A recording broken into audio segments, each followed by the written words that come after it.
Welcome to another of our Wednesday Yachting Luncheons. Mother Nature loves sailors. Look out the window for proof. It's hooting out there. I'm going to call that like 23, 24. Big ebb this afternoon, so they're actually considering canceling the Wednesday night races, a rare thing to happen in our yacht club, always used to the breeze. I want to right off the bat introduce our Commodore, the first female Commodore in the history of the St. Francis Yacht Club, Theresa Brandner. Theresa.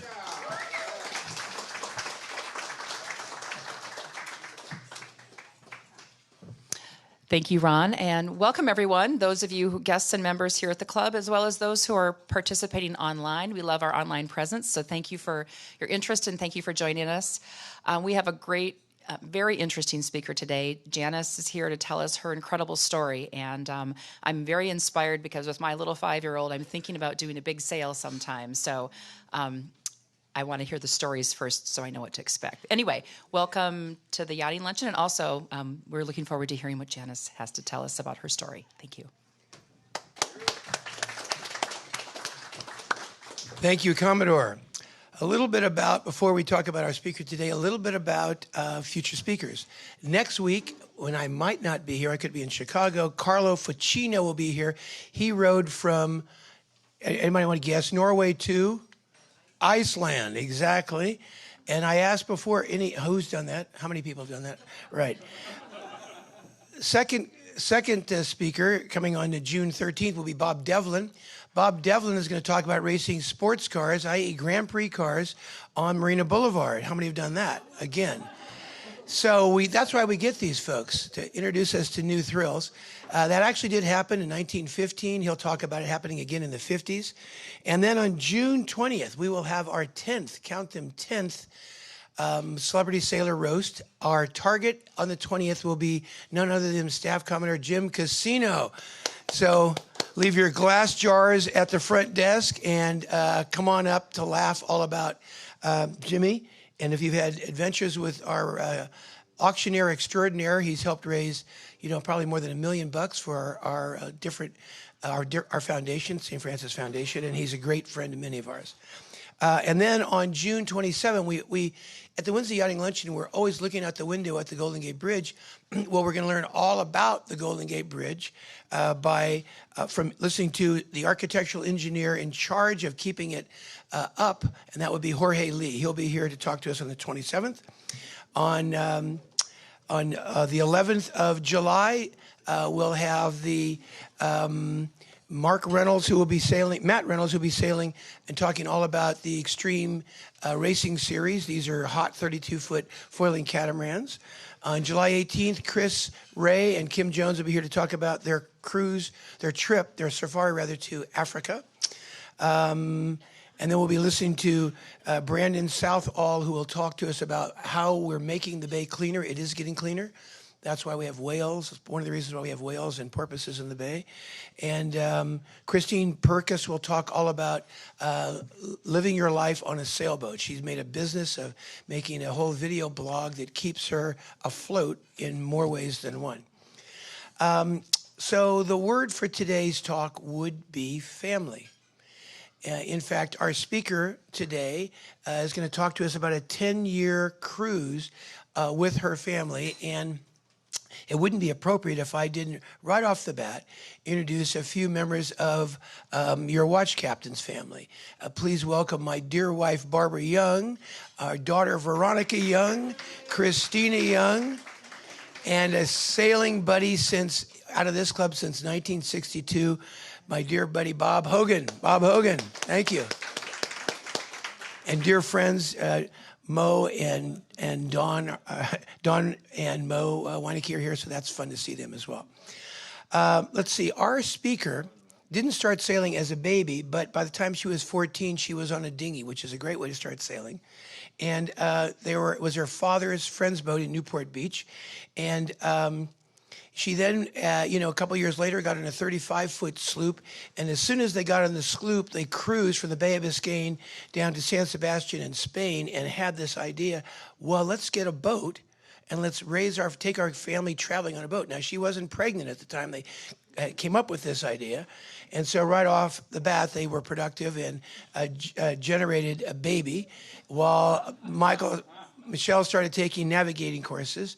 And they knew they wanted a couple of kids, so they kind of held off for a little bit while they outfitted the boat until the second baby was born. And the second baby went directly from the hospital to the boat, literally never went home at all. And thereafter, in 1980, they moved on to the boat, and thereafter in 82, they took off on an incredible 10-year voyage, which has now been the subject of a book.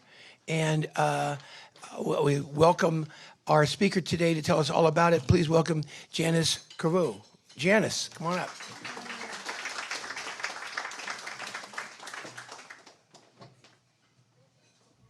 Good afternoon. Is that working? Okay, yeah. Thank you so much. I'm honored that you're hosting me, and it's kind of we've come full circle here. Because I am also with my son today, Sean Doogie, who just literally walked in. He flew in for the day, and his career kind of started here at the St. Francis, actually. He's now a professional bowman. He's been on America's Cup. He's with all kinds of campaigns right now. So he came to join us just for the day, and it's sort of come full circle because we sailed into Bodega Bay in 1990, and at the time he was only 11 years old, and he said, I'm going to be a professional sailor, and his career started here with the St. Francis, actually. But yeah.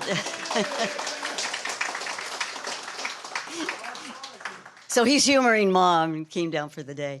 So our story, indeed, 10 years on the boat, including 2 years that we moved on, that we lived on it before we left. But our idea was, so I met my husband in France, and he's an architect, I'm a journalist. And at the time, we were young and married and didn't want to stay in France and didn't want to settle. We had a passion for traveling. And as we were married 4 or 5 years, we wanted to maybe start a family. But wait a minute, how can you have a family and travel at the same time? A lot of people do it now with their backpacks and RVs, but that wasn't so much the thing in the 70s in Europe. So we thought, well, we were trying to figure out a way. And he had a thriving architectural firm, actually, at the time. He had just started, and he had quite a bit of work. And we had a friend, as Ron mentioned, who had a sailing school in Arcachon, France. I don't know if anybody of you know the Bordeaux area or not. But he said on 1977, he said, would you like to come with me? I have a few empty spaces and come with me down to Spain for a week. So he said, yeah, sure, that'd be great. So we did that, and it was our epiphany. We spent 2 days at sea from crossing the Bay of Biscay down to San Sebastian, Spain, and then we said, this is it. This is how we can sail. This is how we can travel and take our kids with us, have our cake and eat it too. So Michelle had just limited sailing experience from a high school PE class. I just had a little bit with a friend in high school whose dad had a boat, like he said, in Newport Beach. So he said, okay, well, we have to hustle. We have to learn how to sail. We have to have a baby. We have to find a boat. How are we going to do this? So the stars were with us, and it's all sort of, he went back to took some sailing classes, and I got pregnant, and the boat kind of fell in our lap. That's a whole nother story, which is in the book, of course. And found the boat and decided, okay, we needed to refurbish it to be able to live on it. It was a French-made cold molded wood, what they called a rocal. So it was very narrow. It was built for racing in 1968, and it was not something you could live on, not the wide bodies that you have today. So we refurbished it and said, now we have to see, can we live on it? And we moved on board when Sean was just a year old, and it worked out okay. And through the winter time, and you can have some harsh winters even in Bordeaux, France, we had ice on the deck in the mornings. And so we said, okay, this is working. We had to work out the kinks and how do you do your laundry. And we rented a little apartment close nearby because I wasn't willing to do the whole 9 yards right off the bat. And we worked out the kinks and decided, okay, we'll be ready, kind of, sort of. Let's have baby number 2. And in 1982, my husband had somebody who was ready to buy his firm, and our baby was born. So we said, okay, this was March of 82. So we set a date, August, I think it was 29th of 1982, and said, we are leaving that day. And we have always respected our departure dates, ready or not. We just had to be more or less ready. And he had somebody who bought his firm, and once we paid off the boat, we had $20,000 in savings and said, okay. Had no clue how long that would last, how we could do it, but we just left on that. meantime, we had been meeting people who do this, who would come through the harbor, and reading lots of books, and we knew that we could work along the way in certain places using our French and American passports and citizenships and whatnot. So we were able to make that last for 8 years, more or less, including the 2 we lived on board. So let's see, how do we have the slides coming? Okay, yeah. Oh, I see what you're doing. Okay, yeah. So now, if you could see the map, what we did is we started, if you could see the little red bullseye there, that's where we were in Bordeaux, France, and we went across down the coast of Spain, Portugal to Gibraltar, Morocco, a little stint to the Canary Islands, and then down the coast of Africa to Senegal. From Senegal and Dakar, we got ready for our Atlantic crossing, and we crossed from Senegal to Rio de Janeiro. And from Rio de Janeiro, we went down to Buenos Aires because we decided we wanted to be there for December 10th, 1983, for the inauguration of the first elected president after the military junta had the demise. And so we went down there, then we went back up the coast of Brazil. And if you see that little triangle, that was a special trip we made out to the St. Peter and St. Paul rocks, which are halfway between Africa and South America. It's Brazilian territory. And we had sort of a special trip by Columbia University to take them out there, and we got another $5,000 and kept us going for a little bit. Then from there we went up to Cayenne, French Guiana, where we were able to work for 7 months. Michel was able, being a French territory, he was able to work legally as an architect. And I found a job as a bilingual secretary with the American Shrimping Company. And from there, we went on through the West Indies a little bit briefly until we arrived in Port Canaveral, Florida. And through a lot of our story is hit and miss, as I'll explain a little bit later. We had the good, the bad, the ugly, wonderful things happen. Husband had some health issues. We had lots of engine problems. And according to whatever would happen or not happen, that would change our plans. So arriving in Port Canaveral, we had another major engine problem. And this, along the way, we'd always had problems, and we'd get parts made or this, that, and the other. And in Port Canaveral, it decided to die. And we had to sail in. We had to sail into the harbor with a little bit of help from the Coast Guard. So we said, okay, well, I guess we're here for a while. We need to get money so we can buy a new engine, because we only didn't have that much left. And we ended up spending 3 years there. My husband had some major health issues that veered us off course also. Once we got things sorted out, then we went back down to Cuba, where we spent 2 months. And this was in 1988, 89. Perfectly welcome. There was no problem going to Cuba. And then we ended up in Curacao for 4 months. Simply because trying to get to Curacao was, we were trying to get back to Martinique, the West Indies, which we'd missed on the first part. And it was just, if any of you have been trying to sail against the trades and the currents, we just gave up. And literally, Michel put us on a nice reach that was comfortable. And then we looked at the map and said, well, that'll take us to Curacao. Well, okay. Curacao, what is it? Where is it? Do we need visas? What's their flag that we need to put up in the rigging? It was like quickly look encyclopedias. There was no Google or anything like that in those days. And we ended up spending 4 months there. Then we went through the San Blas Islands, Panama, and then all the way up to California, to Bodega Bay. We were supposed to sail into San Francisco, and by the time we arrived in front of the Golden Gate Bridge at 2 a.m, the fog was thick as you can imagine. So we were intending Bodega Bay. That's where my parents were living, and so we ended up just going straight to there. So I'll go through some slides a little bit. I just wanted to say also, though, that we were not racers at all. We were just... Sailing for us was a method to our madness, of a way to travel, and just loved being out in the sea and changing cultures. We were adamant about wanting to raise our children to understand other things about the world, not just to grow up in suburbia, to be surrounded by other languages, other cultures. And this was a way for us to do it.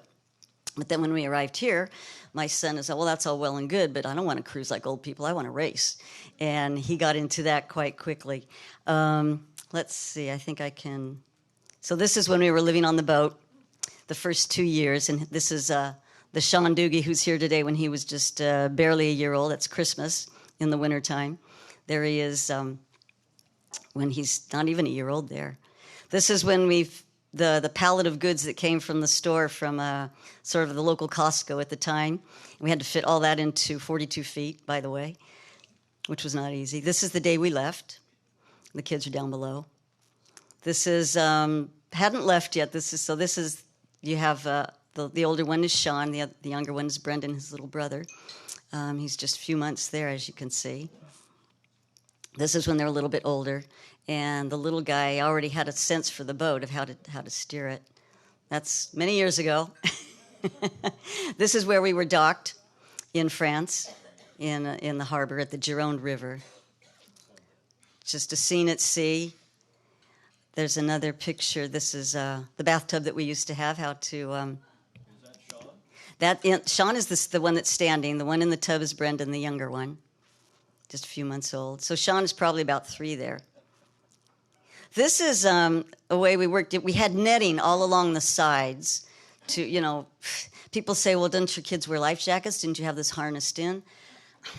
That's like putting your kid in the car seat in your front lawn all the time because you don't want him to go out in the street and play.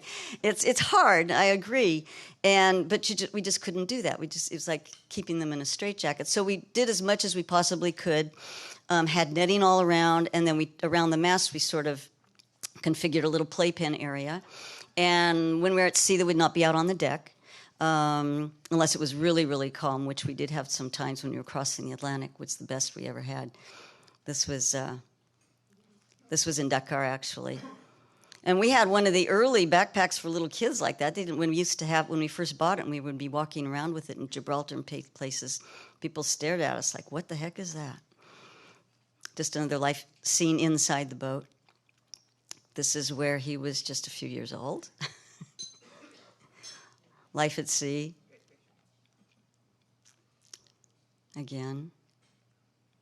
This is in Dakar, and we had the Saviors. The Navy ship there was the USS O'Bannon, and we had a major engine breakdown and, again, had to just sail into the harbor. And they were amazing. The story here is we didn't know where to go. The pilot boat that was guiding us in said, well, where do we put you? Like, I don't know. And Michel saw the USS O'Bannon. He says, right there. And then he told me, it's your country, go see them. Go see what they can do for us. Literally. So I went up the gangplank, and there was a Navy guy there, of course, and I said, we have an engine problem. I'm wondering if maybe, and I knew there'd probably be mechanics or something on this boat. Could somebody come and tell us maybe what our problem is? It was like opening Pandora's box, but it was amazing. The whole crew was on our boat for a week, and they fixed everything, and they filled our freezers, and they babysat for us, and the skipper was just, it was quite amazing. This was how we had to haul out many times because we'd be in places. I think this particular time is that probably is Dakar. We would with the tides, you would have to gauge what the lowest and the highest tide would be, so we could clean the hull. And this was before we were going to cross the Atlantic, so we had to get it as clean as possible so we wouldn't be slowed by growth, which happens very quickly in the warm tropical waters. And so it's a 2-day event, which is always kind of a hassle when you have little kids on board. So I would have to try to go elsewhere because everything, and it's worse than being at sea in a storm because you're really, really low there and have to tie everything down. Playing at sea, Lego, what turned out to be the best toys ever to be on a boat. Easy to get, easy to hide. This is actually when we were crossing the Atlantic. It was very, very hot, but it was the best trip we had. This is coming into Rio. Coming into Rio de Janeiro after 30 days at sea. We arrived, and this was pretty amazing. There was no GPS in those days. We didn't have sat-nav because it cost too much.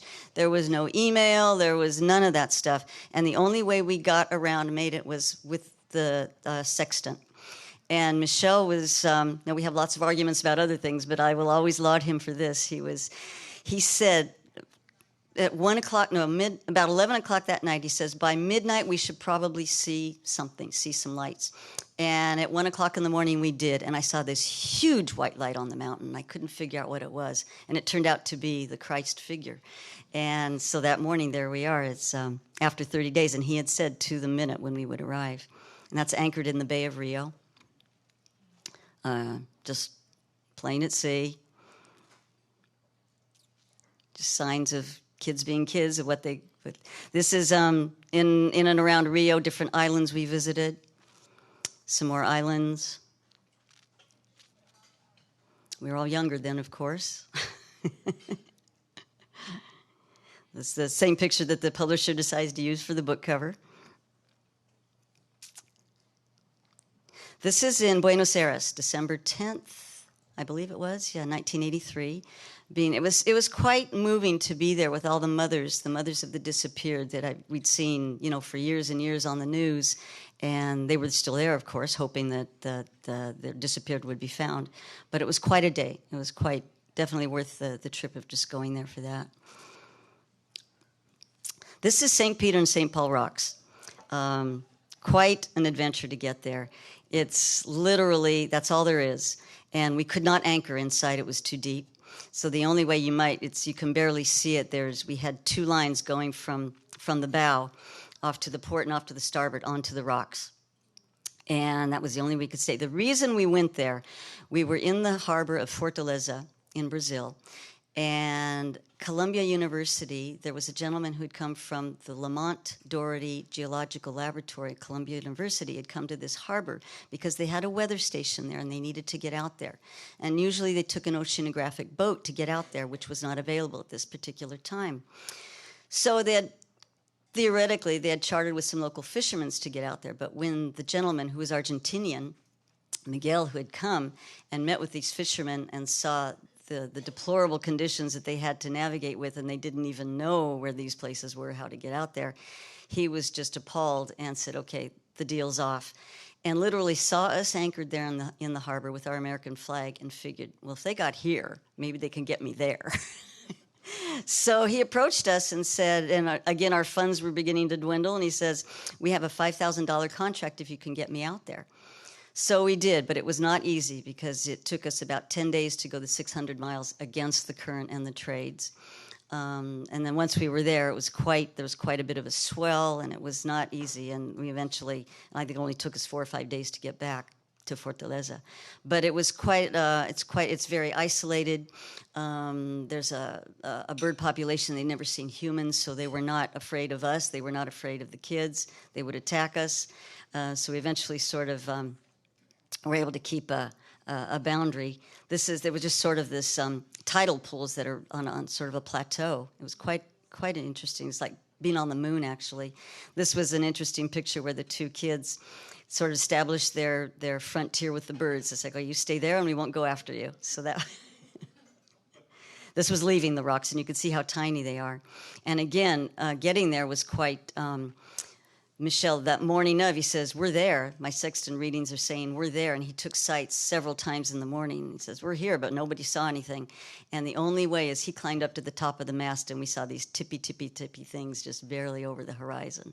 So Miguel, needless to say, was getting worried. He goes, do you really know how to get me there? This is Devil's Island off the coast of French Guiana, which it was at the time, now it's become tourist friendly and tourist oriented, but at the time it was totally abandoned. And we were discovering a lot of the cells, there were still chamber pots and mattresses and stuff that the prisoners had left there. Here's some of the cell blocks. It was quite fascinating just walking around. This is the port of Cayenne, very muddy, an Amazon tributary. The town of Cayenne. Devil's Island itself, which was not really easy to get to either. Because there's actually 3 islands. They call them the Île de Salut, or the royalties. So you have Royal Island, St. Joseph, and then Devil's Island, or Île du Diable. This is another of the cell blocks. And now my understanding, we haven't been back since, but my understanding, a lot of it has been renovated for tourists. The boys just getting older and bigger again. So... And basically, Sean, he had lived in a house when he was a year old, but he doesn't remember that. So this was the only home they knew. More of the cell blocks. He loved fishing, and he still does. and he was very good at it. So once we made up our way to Port Canaveral, this was called Dragon Point. And it was sort of a landmark at the time. And we were anchored there for a while. It was an interesting spot. It has since collapsed, but I understand they're rebuilding it.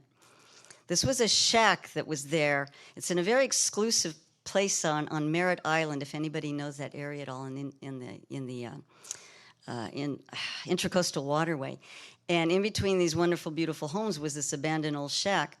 And there's another cruiser friend that was with us, and we ended up renting it and sort of established our hippie commune there for these 2 boats out of the shack. And we parked our cars there, and we would have the kitchen, and it gave us a little bit more room for the kids.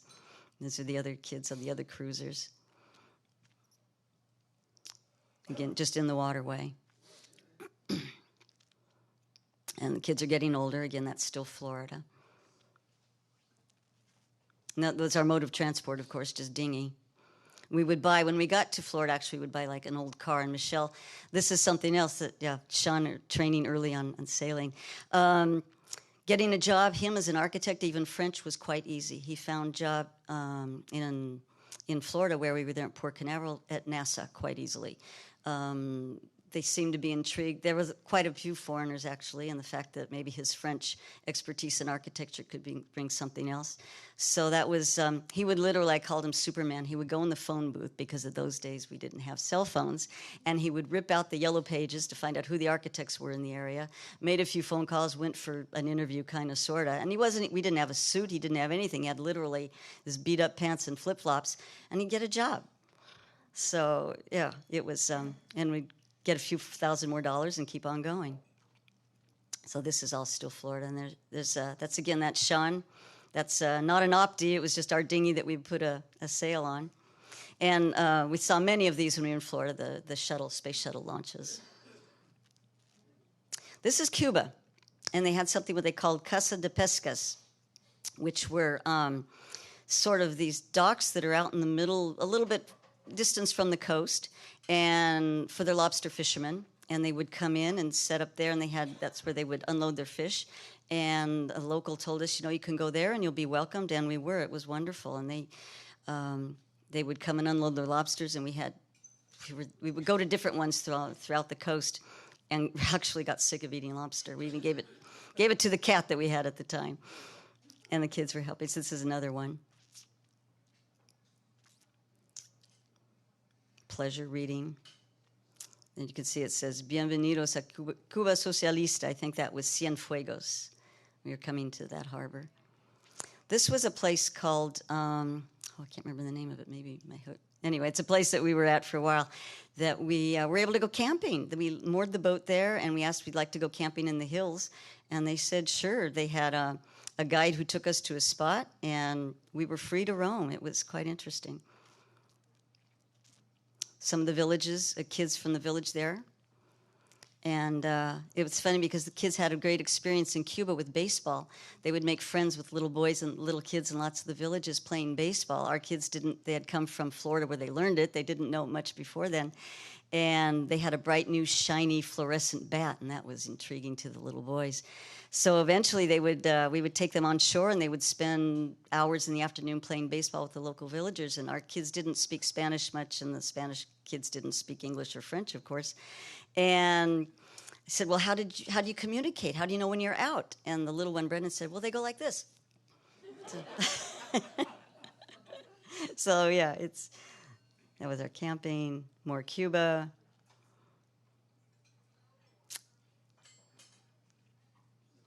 When the kids, this was their car, they got their own dinghy, and they were able to go to shore on their own. Just some scenes at sea. This was Curacao, the town of Willemstad, Curacao, which was a very intriguing, curious place.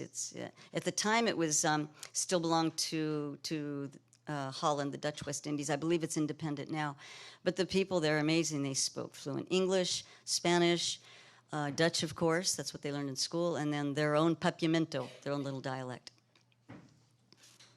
That's where we were in Curacao again. More Curacao. Local architecture. Making friends with kids in the anchorage. And we would typically meet French families, English families, few American families. Americans would either be retired or maybe a young couple, but not families. Our cat, he took a jerry can and turned it into a litter box.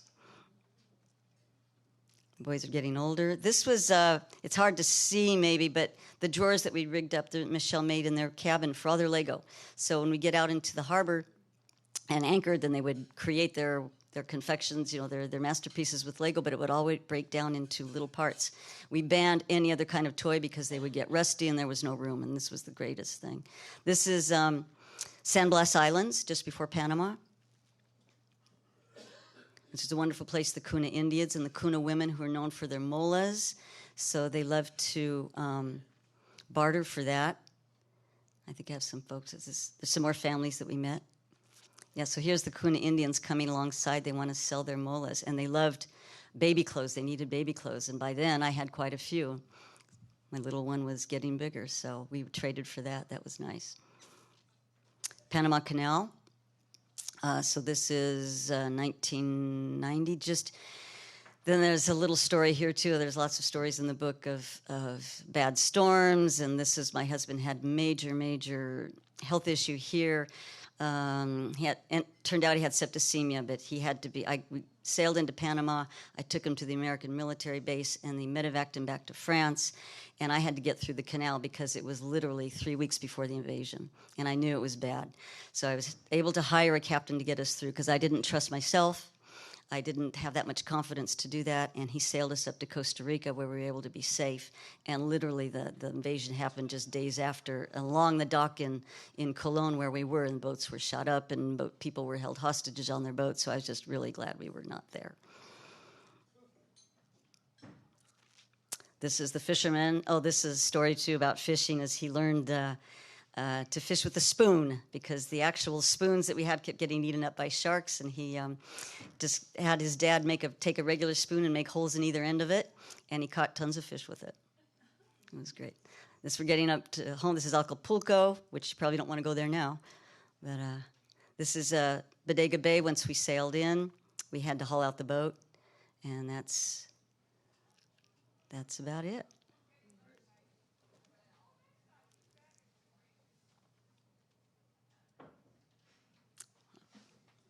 Okay.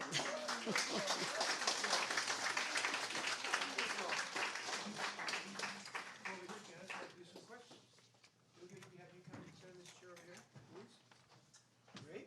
Hope you set the show. Right here.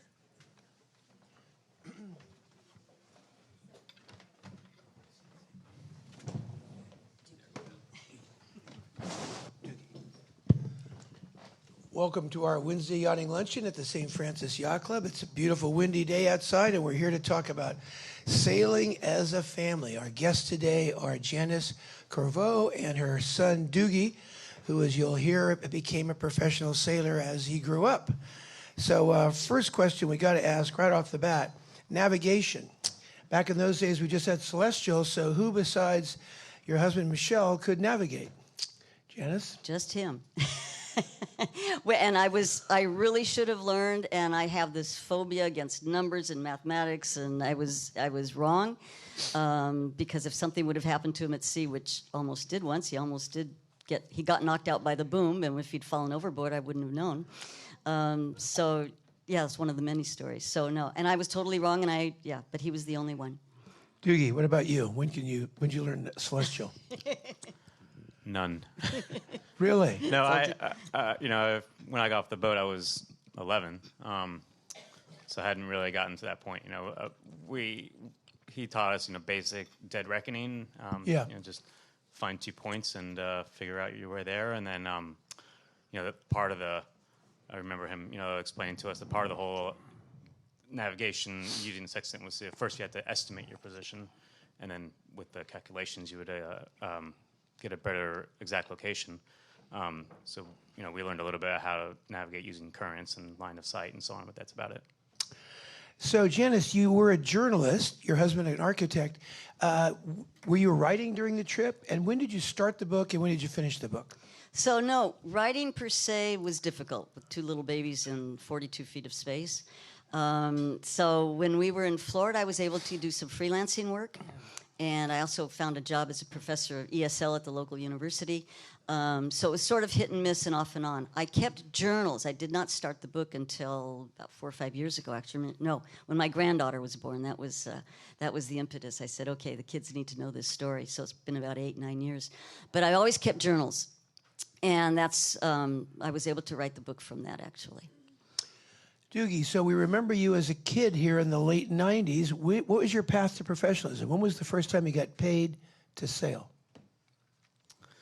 That's a tricky one because anybody who's professional sailing is aware of the professional amateur situation. Dynamic. Status, right. Basically, starting in the late 90s, early 2000s, people were donating to my Olympic campaign when I was, representing St. Francis.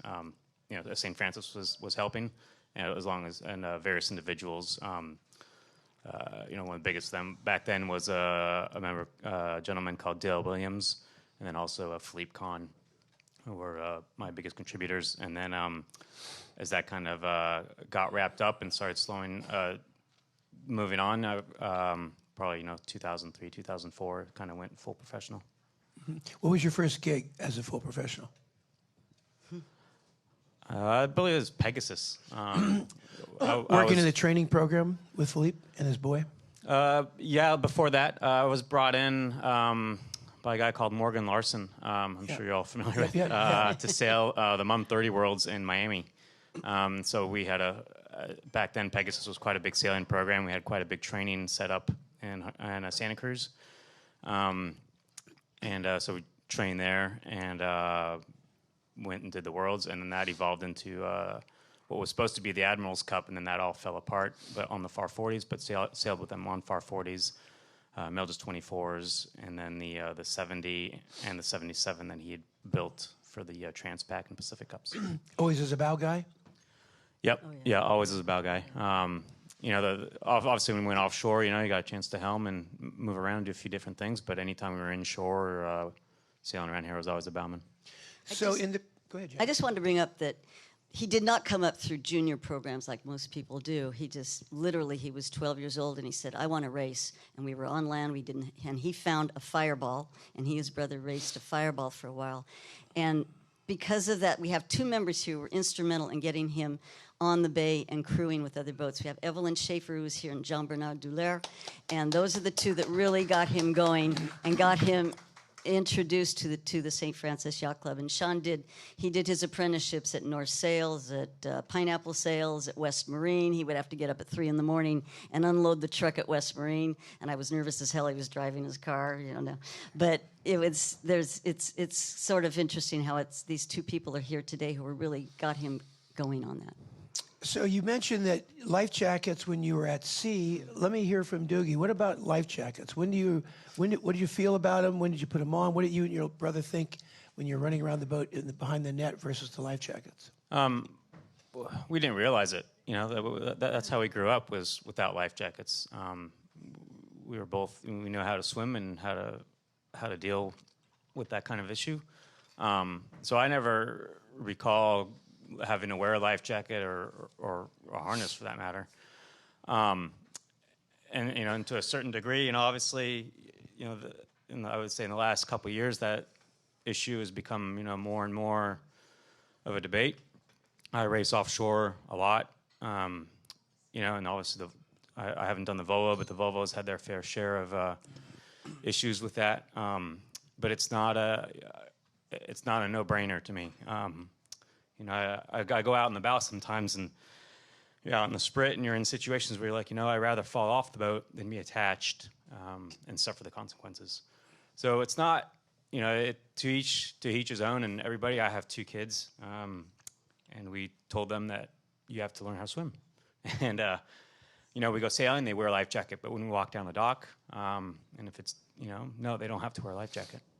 But I have to say, I get nervous when he does the Antigua 600, and if there's bad weather and he has to make sail changes at 2 a.m, like what was that last race? He had to make sail changes every half hour, and it's bouncing around.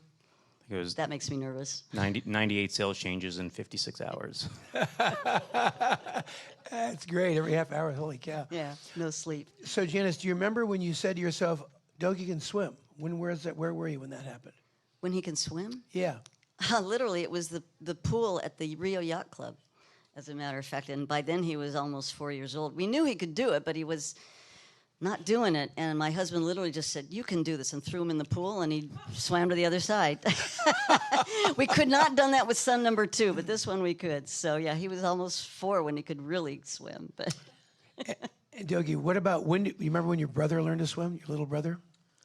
I seem to recall some very loud screaming and swim lessons in Florida. So that would have been 1985-ish. Eventually worked. He was 3, yeah. But he was the champion of falling overboard, too. We had some scary stuff with that. He fell once through a dock, not him, the brother, through a hole in the dock in Cayenne, and the mud was literally chocolate, opaque chocolate. And it took, everybody was there swimming around trying to find him, and there was nothing, you couldn't even see. And before we knew it... He was under the surface, you mean? Yeah, yeah. And there was a heavy current, and before we knew it, his arm popped up, and somebody grabbed it, and it was just pure luck. Yeah, and that moment still haunts me, because he could have, a few more minutes, it wouldn't have been, yeah. So, scariest moment. That's a scary moment. Give me another scary moment. We had an intruder at midnight come on the boat. In Fort de Leza, we were anchored, and somebody came on to steal things, and that was scary. How old were the kids? 5 and 3. Yeah, they were sleeping up front. And I literally just sort of heard a little tuck on the deck. And I'm a really light sleeper, which is good because we've had times where we've dragged in the middle of the night and we're almost hitting rocks, and I woke up just in time for that, too. Those are some other scary moments. But this particular one, I heard this knock on the deck. I popped out of the aft hatch, and I saw somebody on the deck with equipment on the deck. And I screamed. I tried to scream. Not much came out. And he jumped into his dinghy and was off. In the meantime, Michel had to get his glasses on and couldn't see. And we did have a rifle on board, wondering, there was a lot of drug trade going on in the Caribbean in that time to Miami. So we did have a rifle, so we quickly, and our dinghy we had put on the deck, because we knew that it was not real safe in that harbor. But I thought it was pretty brazen that he would come on. So once Michel was getting his act together, and I went down and I realized that he'd already been on the boat and had a knife, because I saw the wires were cut of our equipment, and I was freaked out for the kids, of course, and I went up front. They were fine. But we got the dinghy in the water, and we went after him like shotgun. I mean, like posse. And I was driving the dinghy, and Michel was running after him and fired a couple of warning shots. And the guy disappeared. He jumped out of his dinghy, and we were going all along the trawlers trying to find him. Never could. We got his dinghy back, some of our clothes that he had taken, the equipment, and some of his clothes. The next day, Michel goes to the police to tell them about this, and they said, well, what'd you miss him for? The pot shots. I mean, yeah. He goes, that's just one more problem we have to take care of. This is Brazil, so the Wild West, and it was a very, very poor town at the time. But through that, and we were all so upset and traumatized by that, the next day is when we had the offer to go out for $5,000 for Columbia University. So it's like the bad and the good. So what kind of rifle was that? Tell me, Michel. 22. A 22. Hunting, I guess. So you would have had to shoot him a few times, Michel. Maybe get 3 in there. And, yeah, with his bad aim. Doogie, scariest moment or moments? Give us a couple. To be perfectly honest, I don't recall that many. It was... There was the storm, but it wasn't scary for you guys. Yeah, but you're that young, you don't realize when things are going bad. So give us the scariest moment. I understand how it became commonplace for you, but can you remember a moment going, a little nervous here, scared? Scared for your brother, scared for what? I would say the one, incident that flashes in my mind was when we were in St. Peter, St. Paul, and Michel had to go on the rocks. One of the lines over because we just basically had 2 lines holding the boat on, relying on trade winds, and one of the lines was basically working its way up. And Michel had to go to shore or to go on the rock and put it back down, and a wave came by and he washed off, and you couldn't see him for a while. And I would say that that stuck in my mind as a panic bad time. Yeah, he was screaming. But it's funny because we had the Argentinian gentleman Miguel with us, and Sean was all worried. My papa, he's gone. And then he turned to me and goes, "Well, that's okay. Miguel can be our papa. we'll just replace him." So, cat on board. Talk about living with a cat on a boat. Well, my husband prefers dogs, never liked cats, but loves dogs too much to have one on a boat. So in Florida, we got a little kitten. We figured, and the kids wanted some sort of a pet, I thought. So works very well, actually, because cats are attached to their place. and they don't need to go running around on land too much. So we had her for a number of years. It worked quite well. So we're visiting today with Janis Couvereux and her boy Doogie, who spent 10 years at sea when he was between ages of 3 and 13. And we want to see if there are any questions from the audience. We want to pass along the mic. If you have a question, wave it. John will wave your hand. John will bring you a mic. And we have actually our senior member in the club in the room, John Cumberpatch. John and Mary, wonderful to have you here. And your question, sir. Well, I'd like to hear some comments about the homeschooling on the trip or on the time on the boat. Exactly, yeah, good point. It wasn't an issue up until we left Florida, so at that point they were 6 and 9 years old. Prior to that, it was helter-skelter, preschool. He did a few months in Brazil. Kindergarten actually did in Cayenne for a few months. But by the time we got to Florida, they were 6 and 3. So that's when he started first grade. And albeit he had he was behind a little bit. But when we left Florida, so they were there for 3 years and got proper schooling. And then we did a homeschooling course called Calvert School, which is about all that was available at the time. A lot of people, we read about that again through other cruisers. We found out about it. And it was great. Yeah, so we did that for 2 years. Until we got to California. Jimmy DeWitt has a question. Jimmy. You lived my life. I thought I would love that as a little boy growing up, but I found I got seasick. My question is, if a little child, the first thing he knows is on a boat, did they ever get seasick? Excellent question, because they did, but they did not get seasick until they knew how to walk. That's the funny thing. Once they knew how to walk, my theory is they had a sense of equilibrium, because up to that point they never did. Huh. And it was never that bad. It would, if we'd been in harbor for a month or so, which was pretty typical, and we went out on a day like this to go to our next place, they might be kind of uncomfortable the first few hours, but it was nothing ever major. Doogie, what do you remember about seasickness? I remember it. It still happens. When I go offshore after a distance race, if the first 24 hours are rough, I'll be sick. But I've learned to deal with it. Try and drink water and get through it. And after 24 hours, usually I'm fine. But there is a bit of a settling in period.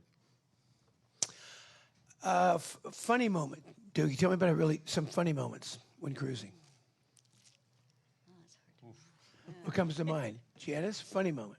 I'm sure there must be some. Michelle, can you think of one? Trying to think.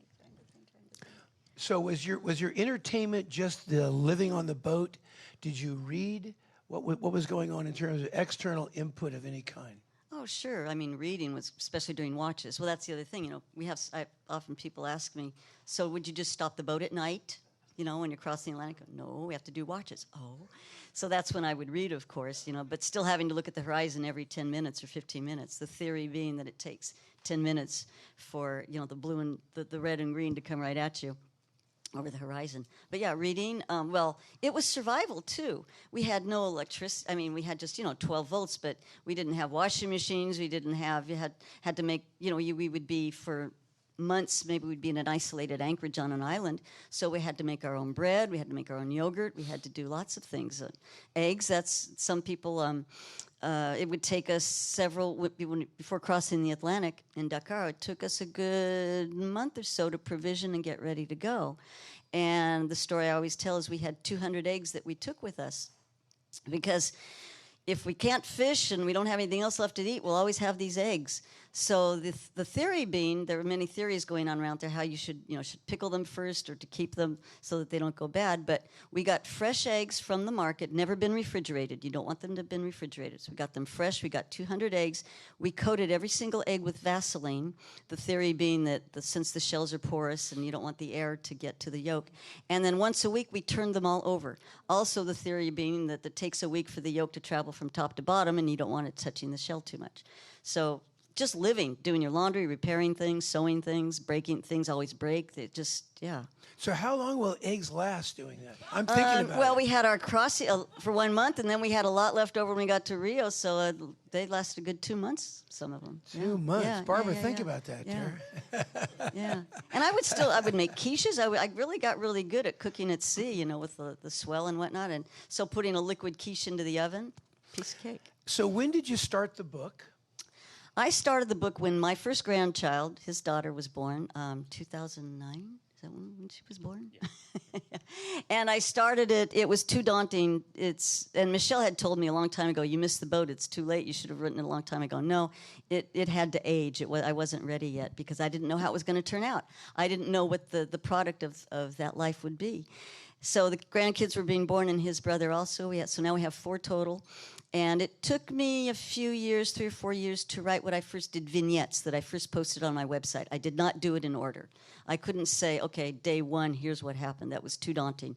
So I just wrote the vignettes of the horrible or the exciting stories first and posted those on my website, because working as a journalist, I had my website. And then after I had about 44, I thought, oh, I guess the book is done. It's here. Then I had to put them in proper order and do a lot of editing. So that took another couple years. Yeah. So what are the title? The title is Sailing Cowabunga. Tell us about the title. Well, Cowabunga, of course, I meant to say that in the early on. That was the name of the boat. Sorry about that. Get a little bit nervous trying to do all that. So Sail Cowabunga is the name of the boat, of course. Does it have any other meaning for you at all? Oh, well, Cowabunga? yes. I'm sorry. That's what we named the boat, because it's supposed to have been a cry of joy, an Australian word, cry of joy, for when there's the perfect wave when you go surfing. And when I first met my husband, he was somewhat of a surfer, or liked to think he was. And, and so we thought, well, that would be a great name for the boat, because we were just so happy to have it. And this is the other part that I mentioned in the book, too, is many people we met along the way never knew what our last name was. And we don't know other people, cruisers we met. You were just the family West Wind, the family this, that, or the other, the family Cowabunga. And that's who we were. We didn't have a last name. It was Janis and Michelle Cowabunga. And so, as we all here know, we have an online audience, which is quite big. We now have north of 25,000 views of our programs since the beginning of the year. And one such viewer has now got a question. So, Julia, tell us the question from Facebook. I wish it were a question, but it's a comment. Yes, great. Why didn't they wear life jackets? From Ken Glidewell, who is now Rio Commerce, sends his regards to you. And Gerard Sheridan says his greetings to Jean Bernard. Oh, Great, cool. terrific, terrific. Hi back. Yeah. So, Doogie, remember fishing on the boat? Yeah. Talk to us about fishing on the boat. Give us kids' reflections on how you do it, what works. What's the Did better biggest than fish his you caught? dad. Well, the first one was a lesson about, what you catch is what you eat. In Florida, I remember one day I had a cast net. And How big a cast net? Oh, just a little. well, it's just not a couple feet, nothing Like a huge. like the size of the table. Couple tables. And I got out there and I caught mullet, lots of them. How big? And nothing extraordinary. Michelle came back from work one day and he saw all of that I caught. And he said, "You're going to eat that." And I recall eating mullet for a long time. So after that, I learned that you got to eat it. So luckily, I like fish. But coming up the west coast or the west coast of Latin America, catching a lot of dorado and mahi and tuna all the way up. That was a lot of fun. And it was obviously it's good fish. But there were some accidents along the way. Losing a lot of lines to the sharks or big fish or anything that would bite them off. But it was I would trawl 2 lines, one on each side of the boat. I had a little clothespin that would hold the line to the shroud. That would serve as an alarm when anything would, bite it or seaweed would catch it or anything. So the clothespin would pop off and I got a bite? Yeah, exactly. It would be usually hooked up to a bell or something that would make noise and dangle along the deck and kind of... Were they to poles or straight? It was string. It wasn't even a So real that's fishing why line. you get more broken line that way. Yeah, it was just string. It was a string basically, and I would put a little piece of, stainless steel lead, and that was about it. And what kind of hooks? What size hooks? Not the small, the probably a couple inches. What was your preferred catch? What did you like the most? Dorado, Dorado. mahi. Talk about how they change in color when they come on deck, because most people don't see that. We've caught them crossing in. Talk about how they start bright color and they gradually change. Yeah, exactly. They change color right away. The hard thing too was getting them on deck, because we were on a boat. And we didn't really we weren't that good, to be honest. Sometimes you couldn't get the net under them, or you just pull them with the hook, and then the hook would rip out and all sorts of stuff. But the one thing we did learn was when you catch one, is you have a good chance of catching a second one. So, and I recall once we caught one and sliced it open, and there were 4 flying fish all in line, and used one of those flying fish as bait and threw it back over. I think we got another one. Another question, yes, Jean-Francois.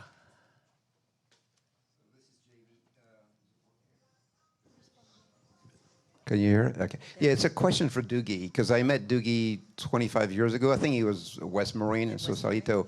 And I told him, oh, you speak French, and why don't you come sailing with us? We had a big swan, a 40,000-pound kind of swan.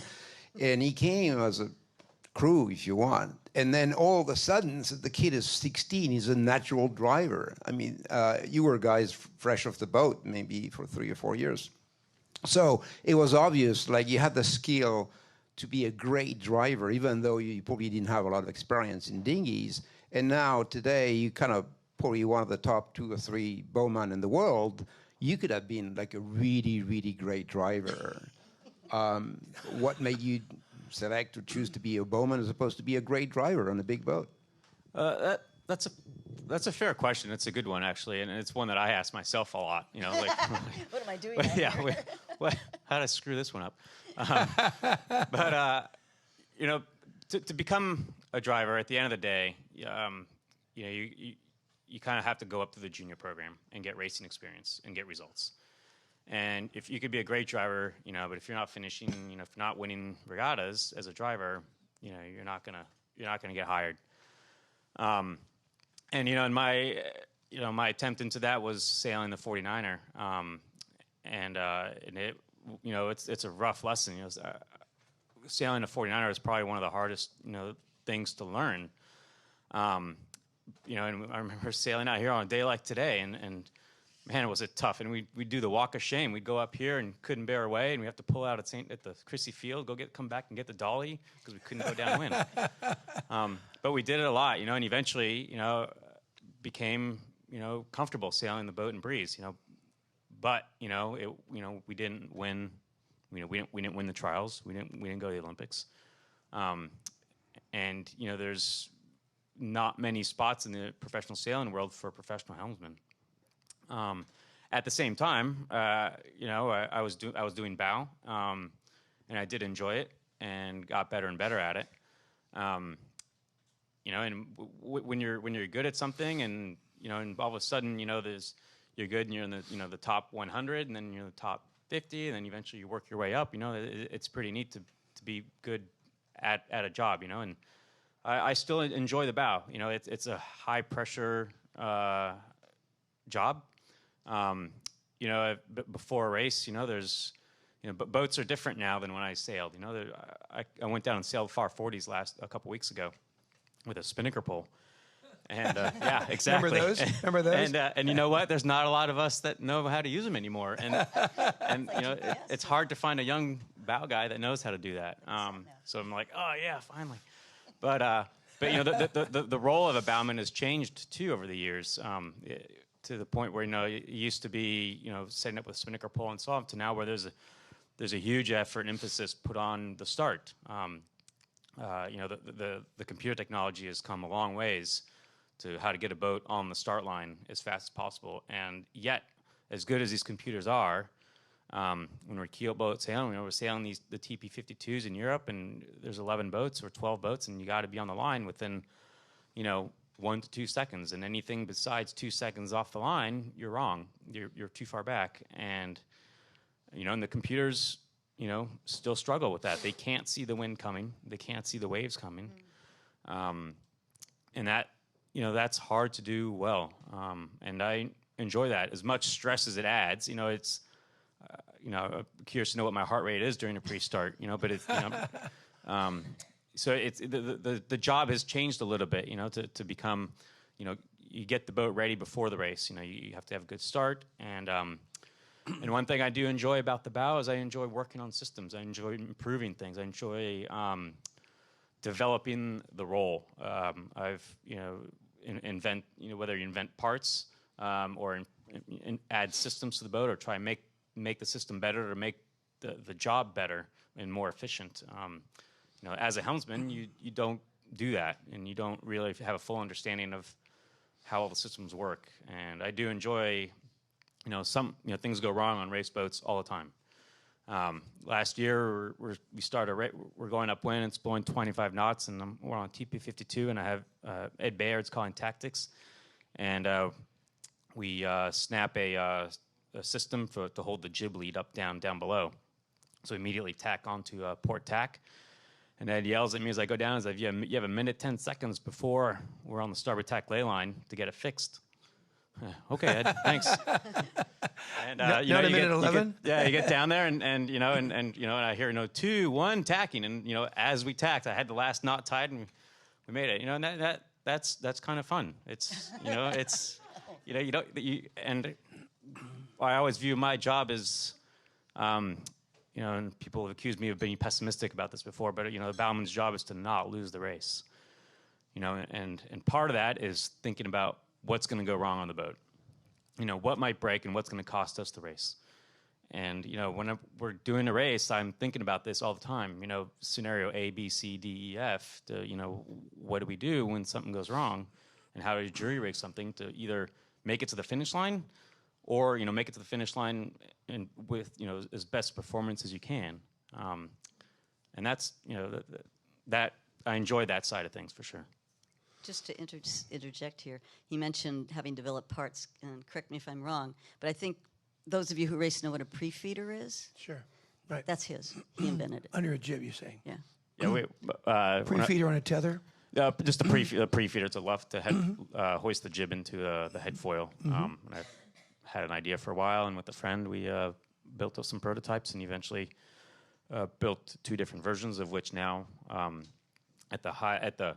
like on the TP52s, most I think we have all but 1 boat, and along the Maxi 72s we have them all. That's just fun. We always laugh. We make tens of dollars. So when you're not on an intercom with the helmsman, give us your hand signals as a bow guy. So the way I do bow is I call time to burn. So when we're on port tack, I actually say how much time we have back to the line with a tack, or jibe, usually with a tack. And then once we've completed that tack, I say how much time we have left to burn. 10, burn 12, 8, whatever it is. Along with that is, this basically means, slow the boat down. The faster it goes, usually the more desperate I am. This is, hold, pretty happy with the course, pretty happy with everything that's going on. Start winding them up. And then also, start pull. We start time to pull the bow down. When it's time to accelerate. So say you have, 5 to burn. You want to start pulling the bow down to get the boat going. I'll usually help determine an angle. Of course, the tactician is doing the same thing. So it's usually a combination of 2, along with the navigator, and then come down to a good course angle that I like, and I hold that, and then we wind up. I'd like to think that maybe he was inspired by us. we had some catastrophic anchoring in the beginning when we were trying to figure this out. And Michelle would be at the bow trying to anchor, and I'm at the helm, and he's telling me as he yells into the wind, port, starboard, and I don't hear any friggin' thing in the back. So we had quite a few fights about that, and some major scenes until we worked out hand signals, and then it was fine. Another question from our audience, Don Weinecke. Yeah, so on bigger boats, the back of the boat has lots of instruments. So they have a pretty good idea on how long it's going to take to get to the line right at the starting signal. You probably don't have those instruments. How do you judge? You mentioned just now 8, and I assume that's 8 boat lengths? Seconds. Seconds. 8 seconds, okay. I rarely actually, once in a while I'll give a boat length information. I usually move inside 2 or 3 boat lengths, but usually I'll give time to burn. And it's funny you asked that, because I was just sailing with Hasso Plattner last week, and we were doing a training session in Palma, and he goes, Doogie, how are you figuring this time out? You don't have a computer. Yeah, I do. Up here. So, yeah, but it's basically it's a checks and balances system. You know, the computer can only be so accurate. Like I said, you know, it can't see the wind or the waves coming or bad air, you know, as the bowman can. So, you know, what I do is I'm always on the tactician to make sure we're in a position to get a line sight before the start. You know, if possible, one on each end, and I have a couple line sights. So to have a zero line sight, a half line, you know, a half boat length, 1 boat length, and kind of have a few and kind of, you know, get a bit of a feel for it. Ideally, before the race, you do 1 or 2 practice runs to get a feel for how, you know, every day is different. Obviously, you know, flat water is the wind dense or not? You know, is it winter? Is it summer? All that affects the acceleration of the boat. And it's just, unfortunately, there's no good way to tell somebody how to do it. You know, it's a feel, and you know, it's taken me 20 years to get a good feel for it. You know, and it varies from every boat. It varies on the trimmers. It varies on the helmsman. I did an event a couple weeks ago on the Far 40. And the helmsman was what I said, predictable, which makes my job a lot easier because you come down to a certain angle and hold that angle, and then he actually held that angle, and then we went from there. And as a bowman, you know, you're slightly removed from the afterguard. You know, you don't hear everything that's going on. You don't know everything that's going on. So sometimes you ask, you know, why do we bear away 10 more degrees after I said hold? Well, you know, we didn't know, or there's all these other issues going on. So, you know, by using line sights, you get a fair idea of where you are on the line, and then a lot of it is boat to boat. You know, if we're bow back on the lineup, you know, let's come forward, and yeah, you run the risk of being over because maybe that boat next to you is over, and that's, you know, you got to use your best judgment on that one. But you know, and then different boats have different speeds, but we always have you get a feel for what the bottom edge speed is of when the boat, you know, won't accelerate very well anymore. You know, so on the 52s, I would say it's probably around, you know, 4 knots to 3.8 knots, somewhere around there. You know, and that's one of the things I'll say is, you know, no slower. You know, just I don't, you know, you can get a feel for when the boat's going to struggle to, you know, to build speed, and especially the 52s where, you know, the keels get pretty thin, the boat slides sideways, and then the jibs sheet down to, I think, the 1.5 degrees. You sheet in, so you know, so if the trimmer doesn't go outboard on the lead, you're not going to accelerate. What's the fastest you've gone sailing? And what boat? Where? Transatlantic race on the Rambler, the 90. I think it was 2007. We hit 41 knots 3 times going down a wave, and how big a wave? I don't want to know. It was a windy one. We had 70 knots in the middle. We sailed from Newport, Rhode Island to Germany, Cuxhaven, so we actually went over the north of Scotland. And we got caught in a big low pressure. We had, I think, 3 reefs in the main and a J4 up. Yeah, we had plenty on at that time. So what was sail plan again? You said you had 4 reefs in? I think it was 3. I think it was 3 reefs and a J4, number 4 jib. Mm-hmm. And wind angle? Probably about 140. Just we were going downwind. You're just basically surviving. Mm-hmm. We blew the wand off the top of the mast. We ripped the front hatch off, which is obviously not a good thing considering it's about 1.5 square meter hole in the bow. You couldn't take water in a hole that big, could you? Yeah, exactly. Yeah, no, we basically involved drills and rope and all that just to throw both back on the deck, so we tried not to sink. Pardon? The question from Mrs. Palmer is, are you fluent in French? Thank you, Mrs. Palmer. Yes, actually, that was another one of our bicultural. We very, very keen on bringing our kids up, and our 2 boys speak fluent French, and their children speak French. He speaks only French to his kids, too. And we speak French at home. We always have. Yeah. Wonderful. Seeing no more questions from the audience and having had such a fun time interviewing you guys, I want to thank you for joining the Wednesday Yachting Luncheon. Our guests were Janis Couvereux and her boy Doogie Couvereux, who's now a professional sailor. And with that, the luncheon is adjourned. Thank you. Doogie, good on you, mate. Good on you. Good on you. Thank you so much. Absolutely.